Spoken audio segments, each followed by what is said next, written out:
Oh, well, hey, man. It's jamithatsme here. Welcome back to my channel. Listen, let's go ahead and have us a quick chat. Let's talk about it.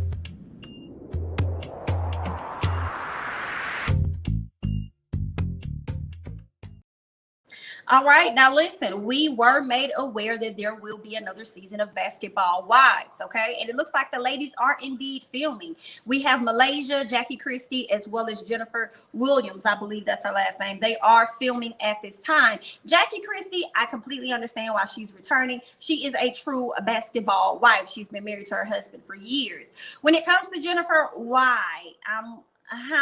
Y'all just said this lady lied on y'all families. She talked about the children and stuff. Why are y'all bringing her back? I guess y'all wanted her to redeem herself, and then I guess y'all decided to let her back in with that little commercial y'all gave us, because it wasn't a season. For that little commercial, that 9-minute commercial that y'all gave us for season 9, I guess, you know, y'all decided to mend fences or something and wanted to, you know, let her back in. So now y'all are giving her an opportunity to make more money, honey. I guess try. Okay, now when it comes to Malaysia was previously married to somebody that was a basketball player, but the only interesting part of her storyline, in my opinion, would be the relationship she has with her, I guess, ex-best friend Brandy Maxfield. As you can see, they unfollowed each other years ago, and here it is, they still not following each other at this time. So that's the only dynamic I would really want to see between the two. But you know, I won't be watching it on VH1. I'm just letting y'all know. But I'm just saying, I'm probably going to peek in and see what's going on for real, for real. But I would like to see the dynamic between the two ladies. Like, how did the friendship break apart? Where are y'all now? Are y'all anywhere near getting close together? Because y'all know Malaysia can be a hothead and Brandy can be a hothead too. So I'm wondering, what are those interactions going to be like? But that's pretty much that when it comes to the Basketball Wives, okay? Y'all leave y'all thoughts and comments down below. And I already know a lot of the comments going to be like, girl, I ain't watching that SHI. Hey, I understand. But we're going to go ahead and move on. Let's talk about some Real Housewives, okay? Real Housewives Cynthia Bailey. It looks like her and her man Mike Hill, they're deciding to create their own wedding band line. And I am not mad at it. Y'all know it's been rumored that Miss Cynthia will not be on the upcoming season of Real Housewives of Atlanta. But we don't necessarily know for sure. All Cynthia is letting the public know is that she has yet to get her contract, okay? It seems like they may be having quite a few contract issues over there on with Bravo and Real Housewives of Atlanta. But in the meantime, in between time, okay, Miss Cynthia has decided to let everybody know this. We love our wedding band so much, we decided to partner with RHOP Ford Collection to create our own his and hers matching wedding band line. As much as I love my beautiful wedding ring, some days I am more comfortable just wearing my wedding band. The first collection is called Empire. Okay, I guess y'all trying to build y'all own empire. Okay. As a newly married couple, we are excited to build an empire together as husband and wife. I'm not mad at it, okay? Miss Cynthia said, I'm gonna always be able to get a coin.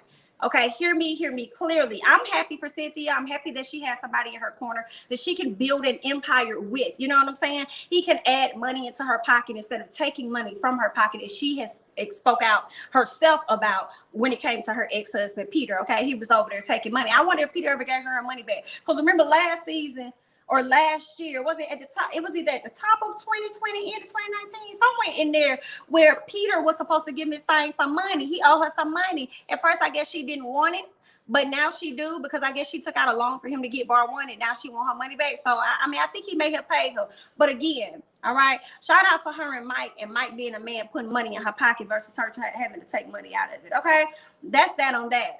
Good luck. Okay, let's go ahead and move on. Speaking of Real Housewives of Atlanta news, okay, they're saying that there are some major changes that are coming to Bravo's programming. Okay, they're saying that Real Housewives of Atlanta has filmed during the summer months, and then it would premiere in the fall. Well, okay, how it's looking, they may not start filming until the fall, which is probably going to be like October. So with that being said, it's going to push the schedule way behind, because usually I'm used to like Real Housewives dropping sometime in the early November, end of October time frame, right? And then it'll play out all the way up until like April. Well, it doesn't look like that's going to happen. So that's crazy, okay? Because y'all know Miss Portia was over there saying, listen, I don't even know if I want to come back to the show. See, I got my own 8-minute commercial over here. I kind of want to do that and be able to portray my life how I want people to see it. So she wants to have more control, I guess, over how the editing and things go around her family and everything. So she's on that end of the spectrum.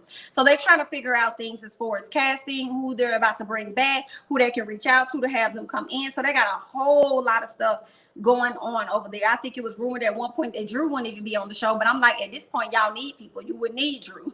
Drew was the main storyline at the beginning until we got the Bolo. So I think that Drew's relationship and her dynamic with her husband and their family, you would need her on the show. So why would you not have her on the show? So you might as well call Drew up and have her come right on back. So yeah, then at one point they was interviewing light-skinned Keisha. That was the rumor out there. Then you got Miss Latoya Ali. Now y'all do not have to bring her back. Hear me clearly. Go out there and scout and get some other people, okay? Yeah, look, Kristen Scott from Basketball Wives, honey. You probably a real housewife, honey. So I mean, girl, you may want to try and scoot over and try and get you a different little check from Bravo. Go over there and see what them people talking about. See if you can do you a little interview or whatnot. Y'all let me know. Y'all probably don't want to see Miss Kristen over there on Bravo, but that's just something I'm throwing out. But either way, it doesn't look like we're going to be getting Real Housewives of Atlanta anytime soon. But it's okay because Real Housewives of Potomac are giving, and we hope that they continue to give for the rest of the year, because I don't know when the finale is going to be. So hopefully they give for the rest of the year. We'll see how that's going to go. But then we also have Real Housewives of Salt Lake City to look forward to as well, because we got to see what's going on with Miss Jen Shaw and these allegations of her being locked up and stuff, okay, with some federal charges. So we gotta be able to get into all of that. But in the meantime, in between time, we're gonna go ahead and scoot on over to someone else that was a Real Housewife, but looks like she may have gotten her divorce. Now, first things first, this photo of Miss Fallon has been floating around social media, and people were alluding to the fact that she was pregnant. She looked pregnant in this photo. Now, I don't know. I'm not gonna lie. I can't really necessarily tell. You know, I can't necessarily put that on her. Like, if her jacket, to me, the only thing I noticed was how it was buttoned. I say that maybe the jacket is too small for her. And then if you just ate, women, we know how it can be when we ate and we feeling bloated and our stomach is big and stuff. So I don't know the situation here to confirm whether or not she is indeed pregnant. But I do feel like Fallon tries to talk around it, and I'd rather her just, you know, blatantly say it. I think she may have said that she wasn't pregnant, but then also I feel like she just denies particular things, and we'll get to that. Because when this photo came out, she decided to call out a particular blogger, and she asked her and pretty much lets her know this: hey, don't you have anything better else to do than to lie on your channel, cover real news or at least some facts? But I'm not 8 or 9 months pregnant, and for damn sure am not big and pregnant. Oh, and I definitely do not walk around outside with my dogs. They play in my huge fenced backyard. Anyone who knows me knows I love my controlled environment. Stop lying on my womb and do something else with your time. Now, what I would have liked her to say is, girl, I'm not pregnant, so stop telling them lies on me. But she did it. She said, I am not 8 or 9 months pregnant. She didn't say I'm not pregnant. She just let y'all know I'm not 8 or 9 months pregnant, okay? Then she says, I'm for damn sure not big and pregnant, of course, because you're tiny, okay? So you're tiny, so are you tiny pregnant? So I just wanted her to just come out and just be clear cut, like, no, girl, I'm not. That's the dead. Stop asking that, okay? But it's her business, and I guess she chooses to speak to whatever she wants to speak to. But I feel like these rumors are going to continue to come up, all right? Unfortunately, because everybody wants Fallon to be pregnant so bad, as if that's going to make anything that Dennis did any better. No, it's not, okay? Let's go ahead and move on. Now, one thing we also learned about Miss Fallon, honey, she posted on her social media, listen, I am officially divorced. It's a party, it's a party, it's a party, okay? She is happy. Miss Portia is no longer out here dating that lady husband. Portia out here dating that lady ex-husband, but we will always remember Portia for being the woman that was in the relationship with that lady husband, okay? So regardless of how you stand on the slice it is what it is, okay? Facts are facts, truth is truth. Let's go ahead and move on, okay? Congratulations to Miss Fallon for being rid of that headache, even though some part of me feel like she's not necessarily going to be rid of that headache for some time. But y'all know they were supposed to, I guess they were in remediation And then at the end of November, I think it was supposed to be like really finalized as far as the divorce, but it happened much sooner. So, I mean, congratulations to her. She's now finally free of him and that dark cloud. So hopefully she won't go around and do more of these interviews, because she did say when she sat out in another interview, her latest interview, she said, listen, I'm not going to be I'm not going to be doing this. Okay. So great. We would love for you to stop, you know. They're going to follow you anyway. No need to continue to speak on it. It is what it is. We'll go ahead and move on, girl. Okay? Either way, honey, good luck, okay? Let's talk about Miss Mia Thornton. Mia Thornton has been on Miss Wendy Osefo's head. She's been on Wendy's Osefo head, so much so that her and Wendy got into it on a Sunday. Wendy was saying to her on a Monday, and Mia came back on a Tuesday, trying to let her know what's on her mind. I'm like, girl, you gave this thing a whole 24 hours. You were 24 hours late coming to say something to this lady, bothering this lady, leave this lady where she at. All right, but Miss Mia says, no, girl, I'm not done with you yet. I'm not done with you, BIT, okay? I'm going to stop when I feel like stopping, because I'm a boss. I'm a real boss. Let's be clear about that. She goes on to say, listen, I got this candle line, and y'all know Miss Wendy was trying to come up with some candles for her home essential line. So she put it out there before Miss Wendy could, and I'm like, girl, you was a shady BIT. She said the best revenge is your paper. Limited edition statement candles now available. Ooh, girl, you wrong for that. But at the same time, it does make me feel like, so what? You know, with Wendy, like Wendy just look at it like a so what, because I mean, great value don't give a damn about hefty.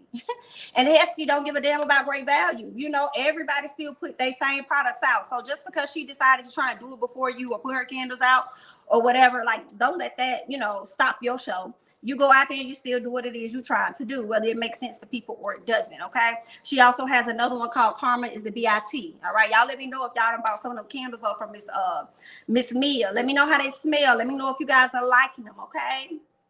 Now, as we got into the Real Housewives of Potomac episode recently, you know, Wendy went over to see Robyn. She went over to Robyn's shop. She chatted it up with her. She told Robyn about her home essential line. Robyn was completely confused, because she's like, girl, that is not in alignment with everything else that you've been running your mouth about the first season you came on. You talked about being a professor. You talked about being a political commentator. I even think that she talked about fully being a commentator, like forever, like primarily, versus being a actual teacher. I think she wanted to leave the teaching job but still maintain the commentating job, right? Well, now that kind of switched gears, because it doesn't seem like she's trying to do either. It seems like she was more so really just trying to do this home essential line. But after Miss Wendy got a chance to see what it was Robyn was saying about her, she decided to go to her Twitter to say this right here. She says, give me 1 second. Let me take something off really quickly so that I can read this for you guys. So if she says, hi, I'm still a professor and a political commentator. Never knew there was something wrong with chasing your passion while still working your 9 to 5. Anyway, I'm going on Faulkner Focus today at 11:45 to discuss President Biden's approval rating. Tune in if you like, okay? So someone was saying she went from a professor to a political commentator to a home furnishing designer in just over a season. Make it make sense. Ooh, ooh, ooh. Oh my God. Oh my God. Y'all was wrong for that. Y'all was wrong for that. She went from a professor to a political commentator to a home furnishing designer in just over a season, okay? I know Wendy is still a professor. I'm sure probably not in a larger capacity as maybe she was. Maybe she does maybe 1 or 2 classes online or something with her professoring. And a political commentator, obviously she told y'all she's about to go do her work with Biden. I don't see anything wrong with Wendy wanting to explore and step outside of the norm. See, I feel like that be America and a lot of people's problems sometimes, when y'all think that people are supposed to be sticking to a certain thing. You know what I'm saying? Like, I don't, I feel like she can do whatever the hell she want to do. Robyn, you came on the show, and what were you really doing? You weren't doing anything. We only knew you as who? Juan's wife. And then you went from being Juan's wife to doing real estate, renting out and doing what, you know, revamping properties and stuff. And then you went from that to doing hats. And now with your hat line, you're adding shirts. So for me, I feel like you need to sweep around your own front door, girl, before you sit up there and try and come for Miss Wendy, because I just feel like if you can do it, why she can't do it? Okay? If you could do it, why she can't do it? So it's not making sense to me. It's not adding up. So I just feel like let that lady do whatever the hell it is she wants to do. Y'all leave y'all thoughts and comments down below about that, though. Do you think that if she should stay in that arena, if that's where her history and her background lies, do y'all think she should stay over there, or should she venture out? Because I feel like that's like saying P. Diddy should be doing Ciroc, because his whole thing has been about producing, and then with producing he's been a rapper or whatever the hell it is he's been on here, and a music executive. Why can't he go out and venture out and do liquor? You know, and a lot of people are going to say, but that falls in line with the clubs and the thugs, and it don't have to. And then you'll have to explain 50 Cent. 50 Cent out here doing what he want to do. He was doing music. First of all, he was a gang member or whatever he was doing. Then he became a music person. And then now he's into television, TV shows, movies and stuff. So, yeah, no, I still feel like that's outside of the norm. So why can't anyone else do it? I feel like Beyonce does that. She got her organization. She sells her clothes. She does music and everything. Like, why does she have to stick? Everything would have to be in the realm of music or something like that. So, I mean, I don't know. I don't see what the issue was with Wendy being able to go out and try something else. Do it. That's y'all fault here. That's y'all problem here in America. Got people going through depression and stuff like that because they supposed to be following a certain road, or things are supposed to be a certain way. No, y'all get out here and do what the hell y'all want to do. It's your life. Okay, girl, you only get one. I said what I said, and that's all I got. I'm Jamie, that's me. Don't forget to like, comment, subscribe, share my videos.